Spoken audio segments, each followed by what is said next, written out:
If all the coral dies, not only would it be a shame, if we lose our coral reefs, it'd be like losing our forests and then wonder where the animals were.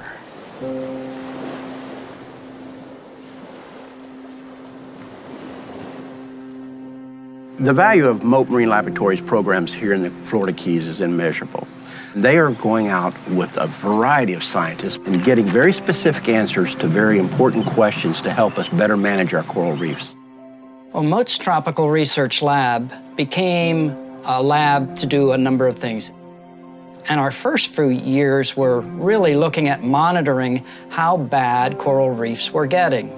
So we decided to do something good about it.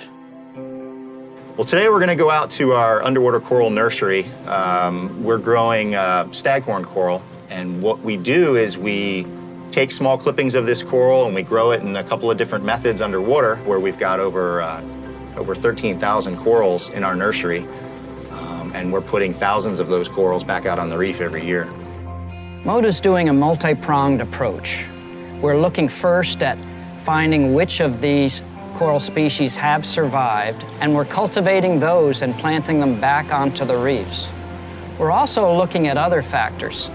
We're interested in studying beneficial bacteria, how they help keep corals healthy. So we're trying to figure out what organisms are out there acting as pathogens, what organisms are out there that actually make corals healthier, and how we can make sure that those corals survive in the future. When we first got into this project, we always assumed that the thing that would limit us the most would be the growth rate of this coral. Corals, by nature, are very slow-growing animals.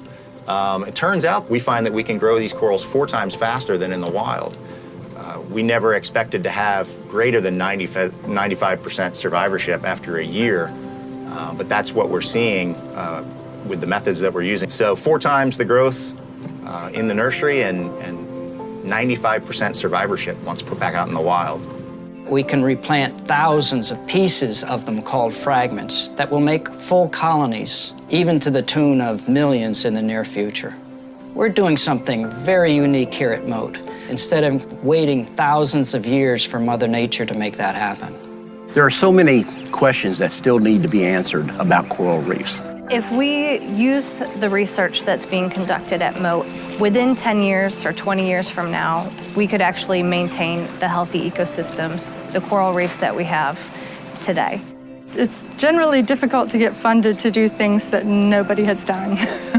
And that's what we like to do at Mote. Really, the only limitation to this project, or the only thing that's holding us back from really reaching the full potential, is funding. And the funding relates directly to the number of people that we can involve and the time we can spend on it. People have asked me what it'll cost to restore all the corals back the way they remember. But I have to ask them, what will it cost if we don't do anything?